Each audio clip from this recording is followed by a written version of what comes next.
Saludos, colegas universitarios, y a todos los que ven este canal. Sean todos bienvenidos a una nueva lectura semanal de nuestra lección inverso. En esta ocasión nos adentraremos en la lección número 7 llamada Un engaño mortal. Empecemos. Domingo 9 de noviembre. Recordar los errores. No hay nada que se haga más viral que un buen video corto de alguien metiendo la pata. Algunos videos destacan las divertidísimas meteduras de pata de celebridades de la televisión. Otros recopilan desastrosos fallos de deportistas, músicos u otros artistas. Aunque a algunos artistas del mundo del entretenimiento puede que no les importe que se les recuerde por sus meteduras de pata, la mayoría de los líderes de alto nivel prefieren que se los celebre por sus logros más respetables. Líderes prominentes como reyes o presidentes suelen hacer todo lo posible por ocultar sus errores y destacar o incluso exagerar sus éxitos. Gestionar su imagen pública es una prioridad absoluta para ellos.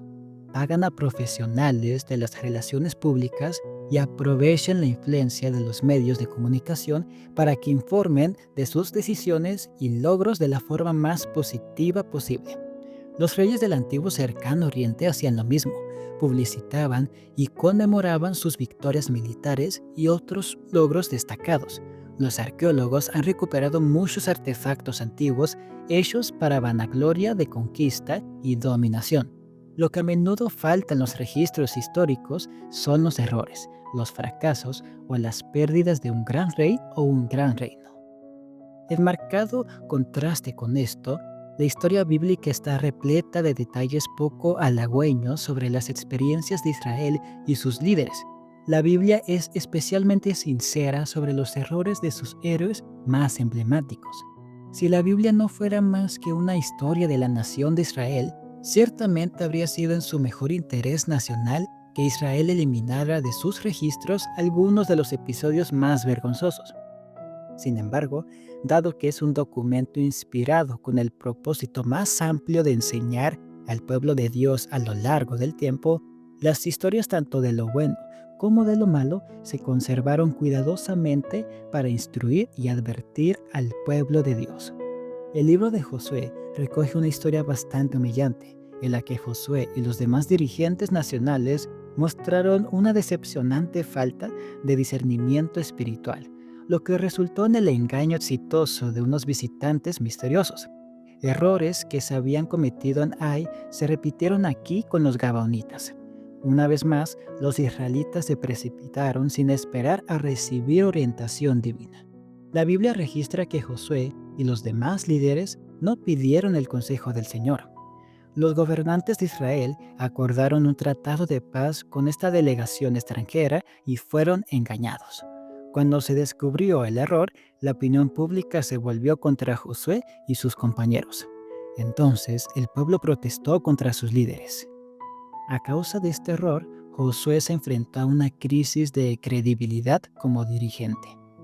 En las batallas que siguieron, descritas en el capítulo 10 de Josué, Dios ayudó a Josué a recuperar el respeto de los israelitas hacia su persona. Cuando se escribió el libro de Josué, este ya se había convertido en un héroe nacional. La gente de su generación no habría protestado si alguien se hubiera olvidado convenientemente de registrar esta historia, pero la Biblia no limpia sus registros históricos. Al igual que muchos otros relatos decepcionantes de la Biblia, este capítulo de la historia de Israel ayuda a enseñar a las generaciones posteriores los peligros de la autosuficiencia. En una época en la que tantas cosas son fake o pura apariencia, la gente anhela algo auténtico. La historia de la Biblia nos desafía hoy a ser honestos con nuestros errores y sinceros con las historias que contamos. Debemos estar dispuestos a reconocer nuestras meteduras de pata para no volver a cometerlas. Cuando tomamos una decisión imprudente, Dios es bueno con nosotros y está dispuesto a ayudarnos a reparar, en la medida de lo posible, el daño causado. En la historia de Dios, nuestros fracasos no nos definen. La gracia divina es poderosa para perdonar, restaurar y reconstruir cuando sufrimos por haber tomado una decisión equivocada. Mientras estudiamos esta historia de Josué y los dirigentes de Israel, oremos para que podamos discernir las lecciones que contiene y obtener el valor para reconocer nuestros propios errores y aprender de nuestras experiencias.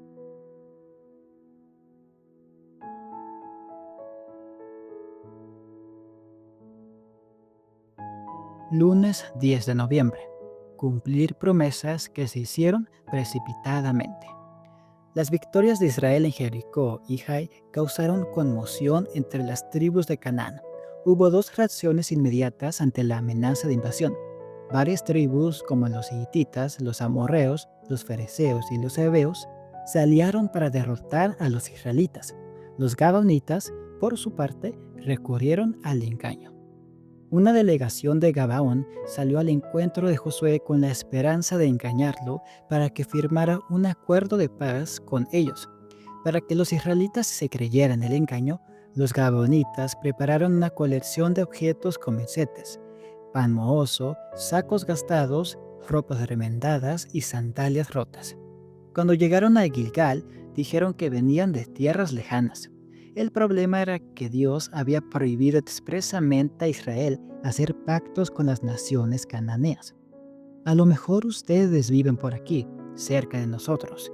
¿Cómo vamos entonces a hacer un pacto con ustedes?, replicaron los gobernantes israelitas.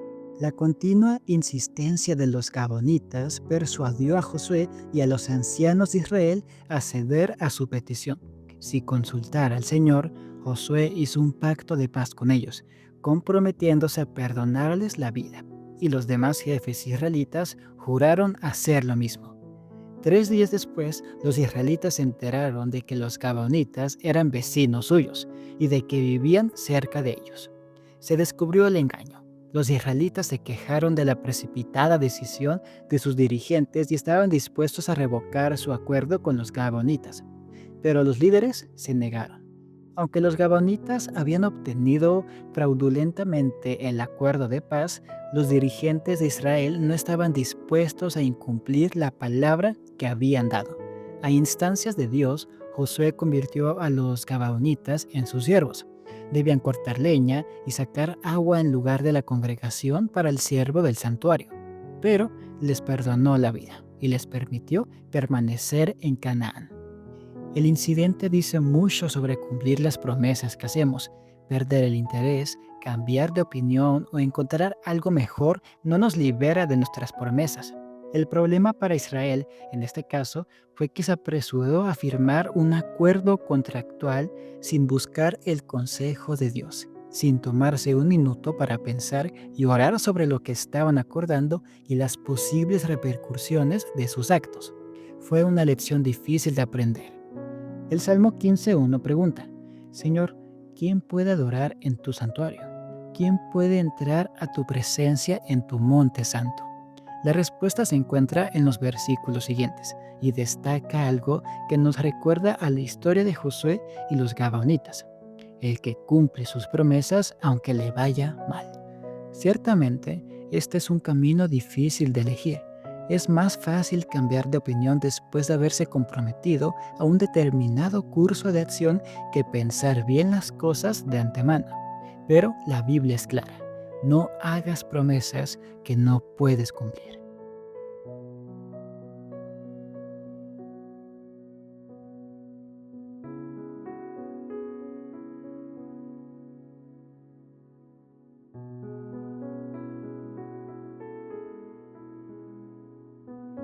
Martes 11 de noviembre.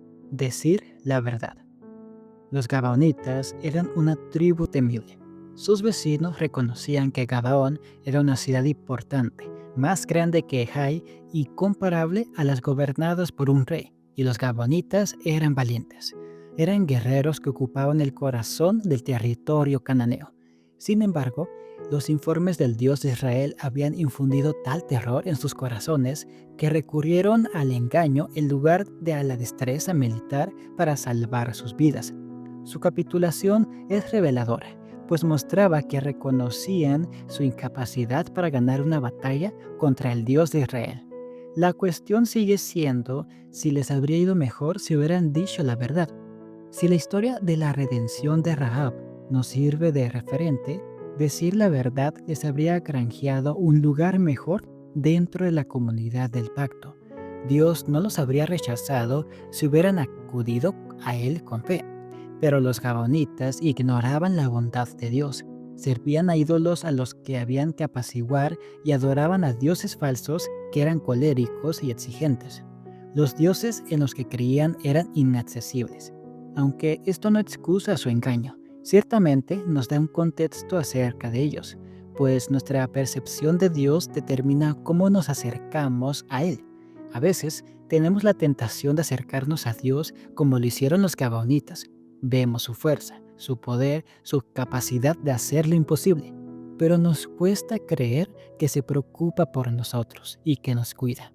A veces nos parece más fácil acercarnos a Dios con un argumento convincente de por qué debería ayudarnos, recordándole nuestras buenas obras, por ejemplo, que simplemente aceptar su misericordia y suplicar su clemencia, no porque nosotros seamos dignos, sino porque Él es bueno. Dios nunca excluyó arbitrariamente a otras naciones de sus bendiciones. Moisés enseñó que Dios no hace acepción de personas y que ama al extranjero. Para que Israel fuera hospitalario con los pueblos de las otras naciones, Moisés les ordenó repetidamente: amen al extranjero, porque también ustedes fueron extranjeros en Egipto. Si los gabaonitas hubieran venido con un deseo genuino de unirse a la adoración del Dios verdadero y hubieran dicho la verdad, podemos suponer que habrían encontrado un lugar de pertenencia como le encontró Rahab. En cambio, debido a su engaño, estos guerreros, ciudadanos de una ciudad rica, fueron obligados a la servidumbre como leñadores y aguadores al servicio del santuario. Recogieron una amarga cosecha por su engaño, cuando la verdad podría haberles concedido mucho más.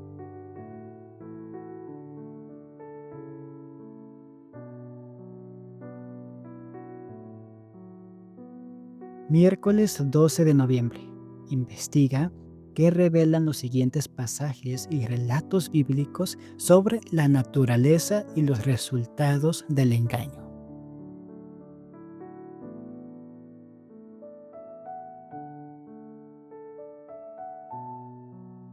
Jueves 13 de noviembre. Abrazar la verdad.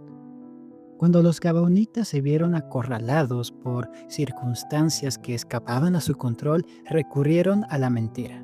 Es una estrategia común que vemos aplicada a lo largo de la historia. Cuando Satanás conspiraba para derrocar a Dios, utilizó la mentira para lograr que una tercera parte de los ángeles del cielo se le uniera. Jesús dijo que el diablo es mentiroso y es el padre de la mentira. El libro de Apocalipsis se refiere a él como aquella serpiente antigua que se llama Diablo y Satanás y que engaña a todo el mundo. Satanás utilizó la mentira para cortar la estrecha conexión de Adán y Eva con Dios en el jardín del Edén. Desde entonces, el engaño ha pasado a formar parte de la naturaleza humana, no solo en el sentido de que mentimos a los demás, sino de que también nos engañamos a nosotros mismos. La Biblia dice: nada hay tan engañoso y perverso como el corazón humano. ¿Quién es capaz de comprenderlo? Viendo todos los engaños a los que nos enfrentamos como seres humanos y el daño que causan, Jesús nos ofrece un camino mejor. En Juan 14:6 leemos que Jesús declaró: yo soy el camino, la verdad y la vida, dándonos así la solución a los engaños que se arremolinan a nuestro alrededor. Quizá el aspecto más poderoso de esta afirmación sea la forma en que Jesús presenta la verdad, no como una idea, sino como una persona. Se presenta a sí mismo como la encarnación y la esencia de la verdad. La verdad tiene un nombre: Jesús. Hablando de Jesús, Juan dijo: aquel que es la palabra se hizo hombre y vivió entre nosotros, y hemos visto su gloria, la gloria que recibió del Padre, por ser su único Hijo, abundante en amor y verdad. Podemos encontrar personalmente la verdad de Jesús a través de las Escrituras.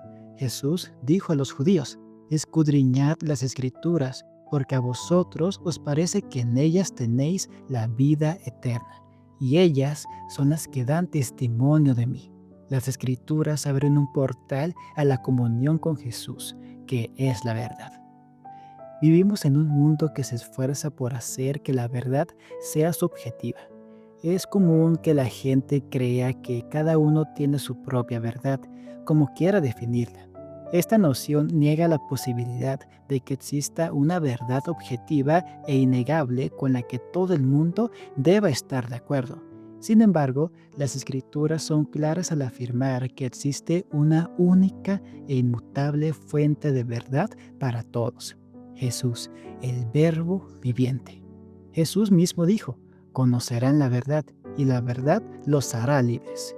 Jesús, la verdad, nos ofrece la libertad del pecado y del engaño en particular. Cuando permitimos que Jesús retire de nosotros las mentiras que tan fácilmente creemos sobre nosotros mismos y sobre los demás, encontramos en Él una libertad que no podemos encontrar en ningún otro lugar.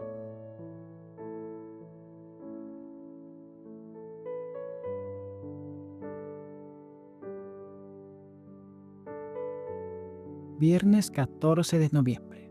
Un camino mejor.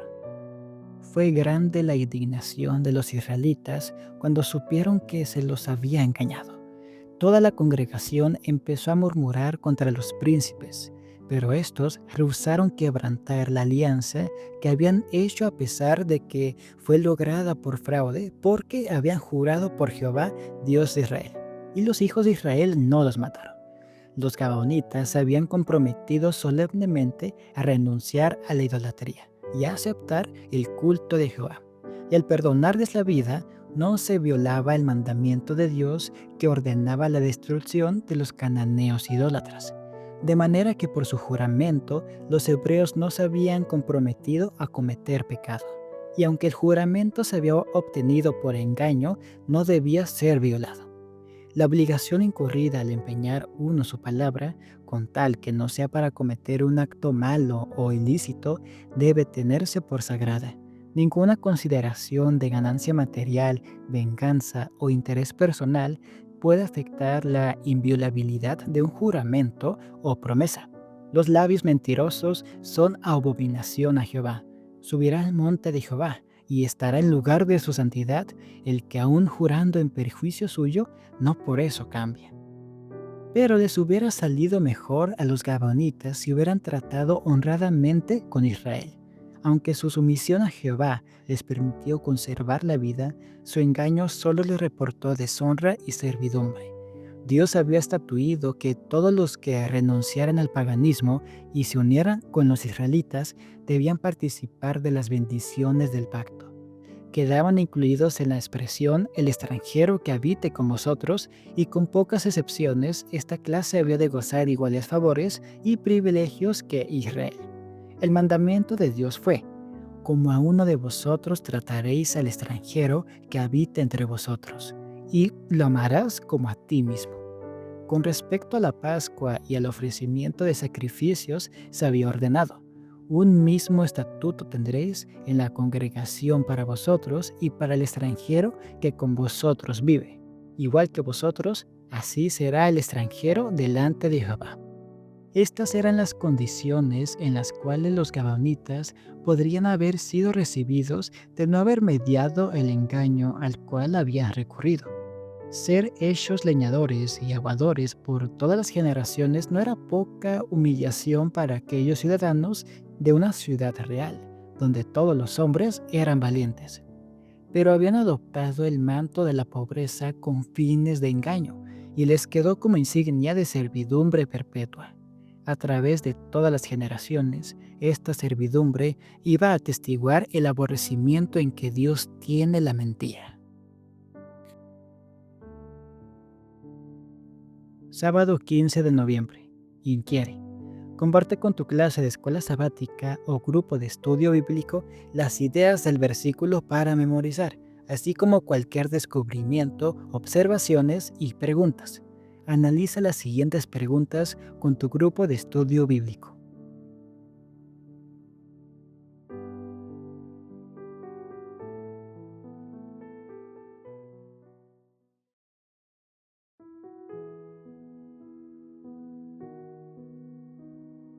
Y eso es todo por la lección de esta semana. Muchas gracias por escucharme y sigamos estudiando esta maravillosa lección. Hasta pronto.